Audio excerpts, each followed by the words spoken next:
பஸ்கா ஆட்டுக்குட்டி.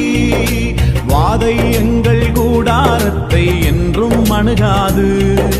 வாதை எங்கள் கூடாரத்தை என்றும் அணுகாது.